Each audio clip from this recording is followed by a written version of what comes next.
தேர்தலுக்கு முன்பாகவே நாம் தமிழர் கட்சி தன்னோட செல்வாக்க பன்மடங்கா பெருக்கியிருக்கு. இந்தியாவில் அரசியல் கட்சி வெற்றி பெறாம 4 பொது தேர்தலை தோல்வி அடைஞ்சு அதுக்கும் கூட தாக்கு பிடிச்சு மேலே எழுந்து வருது அப்படின்னா ஒரே கட்சி நாம் தமிழர் கட்சி மட்டும்தான். திருச்சி நடைபெற்ற மாற்றத்தை விரும்பும் மக்களின் மாநாடுங்கிற அந்த மாற்றத்திற்கான மாநாடு மிகப்பெரிய தாக்கத்தை, மிகப்பெரிய அதிர்வடைய தமிழ்நாடு முழுக்க ஏற்படுத்தியிருக்கு. அந்த கூட்டத்தில் மிக குறைந்தது 5 லட்சம் மக்கள் கூடினாங்க. மாநாடு எல்லா கட்சியும் போடுது. திமுக வாரத்துக்குள்ள மாநாடு போட்டு கொண்டிருக்கு, அதிமுக மாநாடு போடுறாங்க, திமுக அதிமுக கூட்டணி கட்சியில் மாநாடு போடுது. ஆனா அந்த மாநாடெல்லாம் ஆட்களை திரட்டுவாங்க, அந்த ஆட்கள் வந்து ஆர்ப்பரிப்பாங்க.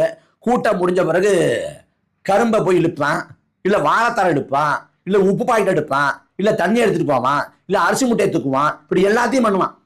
எங்க திமுக அதிமுக மாநாடுகள்ல இல்ல உட்காந்து ரம்யாட்டம் போடுவான். மாநாட்டில் உட்காந்து ரம்யாட்டம் போடுவான். திமுக மாநில சுயாட்சிக்கு மாநாட்டு போடுது சேலத்துல. அங்க பார்த்தா ரம்யாட்டம் போட்டு உட்காந்துருக்கேன்.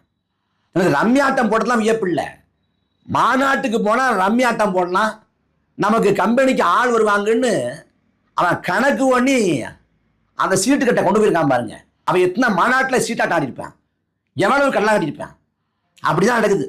அவங்க மாநில சுயாட்சி, மத சார்பு, ஜனநாயகம் காப்போம் அப்படின்னு என்ன பேர் வச்சாலும் மாநாடுங்கிறது வெறும் கூட்டத்தை கூட்டி தலைக்கு விலை பேசுறதுதான். கூட்டணி கட்சிகளாக இருக்கட்டும், இல்ல திமுக இருந்தா ஒரு கருத்துருவாக்க அரசியல், நாங்க தான் வெளில போறோம் அப்படின்னு ஒரு கருத்துருவாக்க அரசியலுக்கு தான். ஆனா நாம் தமிழர் கட்சியோட மாநாடு கொள்கை பிரகடன மாநாடு. நாம் தமிழர் கட்சியோட மாநாடு போர் முரசு கொட்டக்கூடிய மாநாடு. நாம் தமிழர் கட்சியோட மாநாடு ஜனநாயக போருக்கான பேரறிவிப்பு செய்யக்கூடிய மாநாடு. நாம் தமிழர் கட்சியோட மாநாடு வெற்றி பெற போறோங்கிற அந்த வெற்றியை சொல்லக்கூடிய மாநாடு. 5 லட்சம் பேருக்கு உண்ணாங்க. மிக குறைந்தது 5 லட்சம், குறைவாச்சுக்கும் 5 லட்சம்.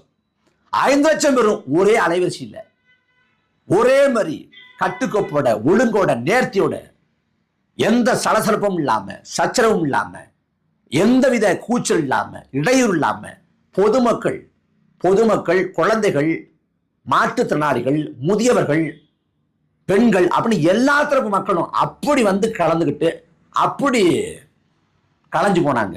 நாற்காலியை அவங்களே அடுக்கி வைக்கிறாங்க, குப்பை கிடக்குதான் அவங்களே எடுத்து துப்புரவு படிச்சுறாங்க. எல்லாருக்கும் தண்ணி கொடுக்கப்படுது, தண்ணியை குடிச்சு கொண்டு சரியான இடத்துல வைக்கிறாங்க.